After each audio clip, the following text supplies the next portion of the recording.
헌법을 중심으로 보죠. 헌법 10조에는 인간의 존엄성을 우리가 표현하고 있습니다. 인간으로서 예컨대 존엄성을 우리가 갖고 있는 거죠. 특히 살아있는 생명체로서의 인간의 노동입니다. 우리 노동 자체는.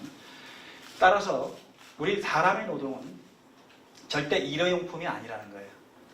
한 번 쓰고 버리는 게 아니라는 겁니다. 그 다음에 내가 키우는 가축도 아니라는 거죠. 그래서 왜 심지어는 책 제목에 사축일기라는 걸 한번 보셨죠? 사축. 회사가 키우는 가축이다 이런 뜻입니다. 사축일기. 참 그거 보고 제가 그러면 안 되는데 얼마나 자기가 저기 하면 왜 사축일기라는 걸 썼겠어요. 그 다음에 노예가 아니라는 겁니다. 근데 우리는 지금 내가 돈을 준다라는 미명하에 그냥 노예같이 가축같이 부려먹으려고 하는 부분들이 되게 많다라는 게 아픔이죠. 그게 갑질. 오죽하면 직장 내 괴롭힘 방지법을 만들었겠어요. 오죽하면. 근데 우리나라는 이렇게 좀 덜해요. 외국은 직장 내 괴롭힘을 하는 상사를 형사처벌하는 법까지 있습니다. 우리나라는 아직 형사처벌하는 법까지는 아닙니다. 뭐라 하게 돼 있죠? 직장 내 괴롭힘을 방지하고 뭐 가해자를 예컨대 뭐 징계하고 피해자를 보호하고 이런 등등의 입법은 했지만 형사처벌까지 하지는 않습니다. 그런데 외국은 형사처벌까지 하는 법도 이미 나왔다고 보시면 돼요. 그 다음에 사축일기, 워킹푸어. 일은 하고 있는데 계속 가난한 거예요. 그러니까 적어도 품을 팔면 먹고선 살 수 있어야 되는데 품을 팔아서 못 먹고 사니까 할 수 없이 뭘 만들어냈죠? 근로장려세제 이런 걸 만들어낸 거죠. 세금으로 나머지를 보태준다? 이것도 바람직하지 않은 거예요. 우리 회사에 와서 벌어먹고 사는 사람이 돈이 적어서 세금으로 그걸 보전해준다? 그게 올바른 사업일까요? 거꾸로 얘기하면 사업이라는 거는 줄 거 다 주고 돈 버는 게 사업이거든요. 줄 거 안 주고 돈 버는 건 그거는 그냥 장사죠. 쉽게 얘기하면. 우리가 사업을 한다면 내가 줄 만큼 충분히 주고도 내가 돈 버는 걸 해야지.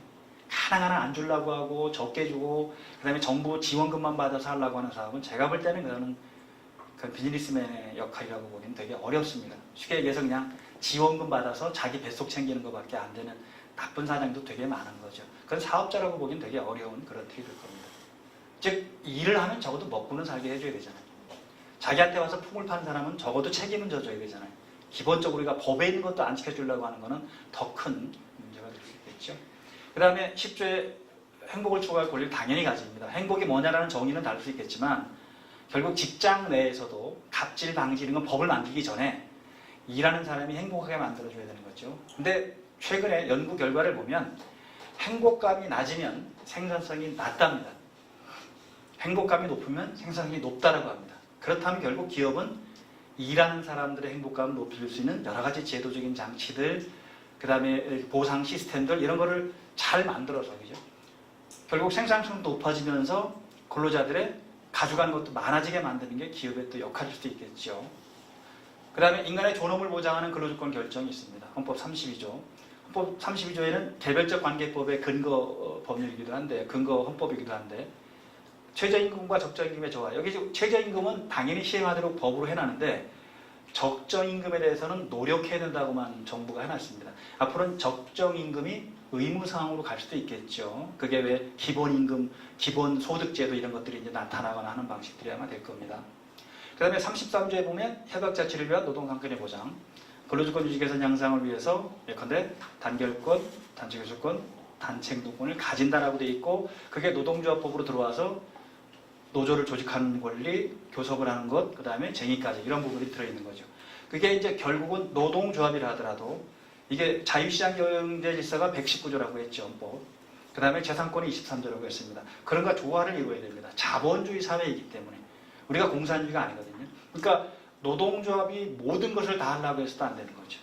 그리고 경영권도 존중해 줘야 되고 대신 아까 카운터 베일링 파워가 있으니까 대항력을 가지고 공정한 근로조건을 결정하는데 노동조합이 역할을 하면 좋은데 현재 우리나라의 문제점은 또 하나가 있죠. 노동조합 조직률이 몇 %죠? 10%밖에 안 되죠. 그러면 90%는 노동조합이 없다는 겁니다.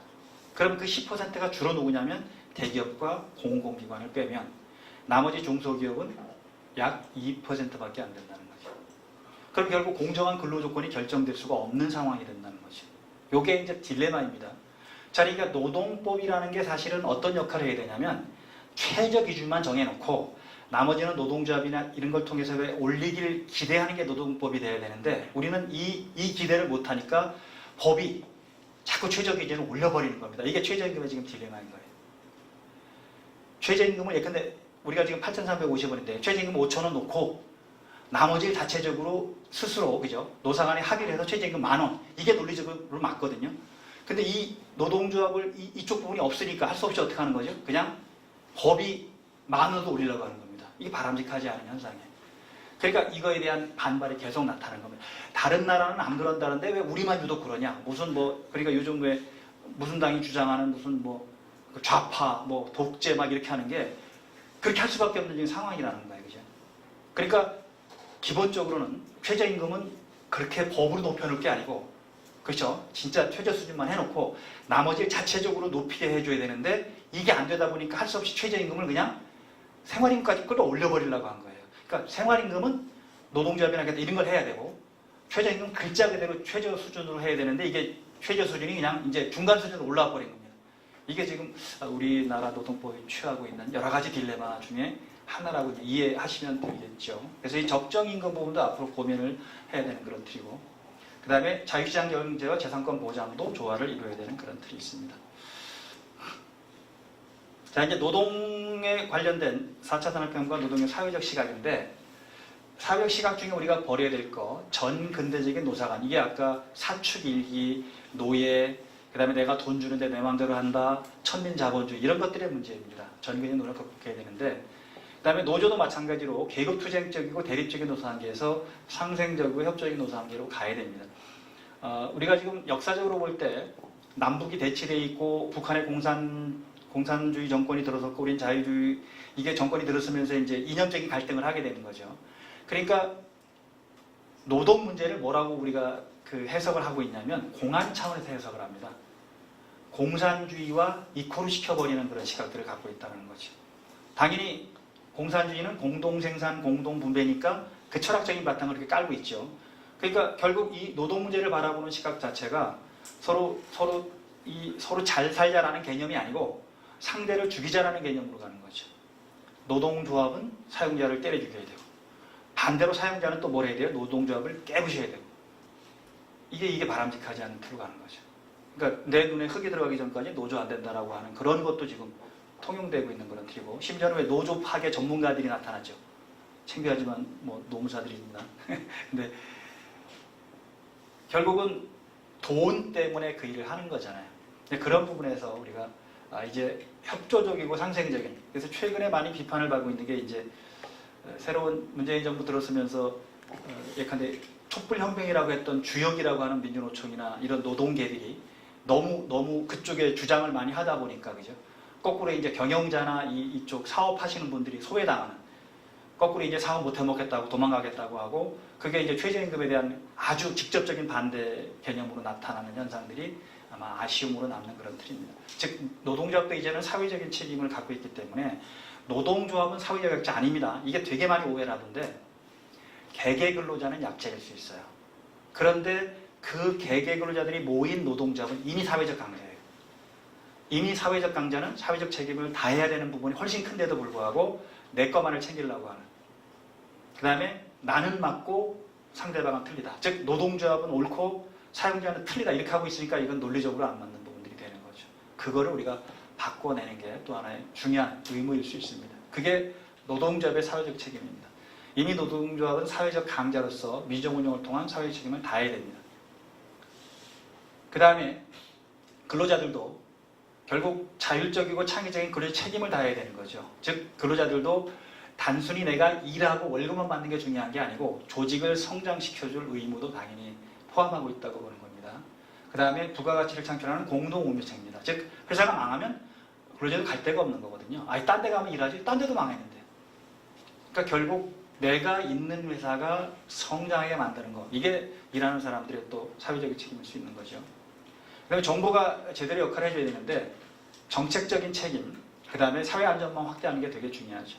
즉 노사 양측의 정책을 통해서 이 균형을 유지해주는 거, 카운터 베일링파를 유지하는 거 제일 중요한 게 뭐냐면 이렇게 기울어졌으면 이렇게 낮추고 얘를 올려줘야 되거든요. 근데 이렇게 기울어졌는데 이쪽을 누르고 이쪽을 올려주면 뒤집어지는 거잖아요. 그죠? 그러니까 그 현상들이 지금 많이 벌어지고 있는 거예요. 즉 어느 쪽을 도와줘야 되는지, 물론 양쪽을 다 도와줘야 되겠지만 그거에 대한 정책적인 부분이 되게 중요한데 그걸 잘 못하는 것 같아요. 큰 틀에서. 그 다음에 사회안전망은 당연히 확대됩니다. 그 다음에 내가 일자리 잃어도 예컨대 우리가 보통 얘기하는 실업급여, 그죠? 이런 걸 통해서 내가 생활을 보장할 수 있다면 그렇게 두렵지 않은데 내가 일자리 잃으면 지금 내가 당장 먹고 살 게 없다라고 치면, 그죠? 극한 투쟁을 할 수밖에 없는 겁니다. 우리가 왜 10년씩 막 투쟁하고 막 이렇게 했던 부분들이 다 그런 게 나타나는. 그러니까 실업 정책이나 일자리 정책, 사회 안전망을 확대하는 건 되게 중요한 필들인데 아직 이 부분이 상당히 약합니다. 즉 노동조합도 그렇고 근로자도 그렇고 정부도 그렇고 사회적 책임이라는 부분에서 고민을 해봐야 되겠죠.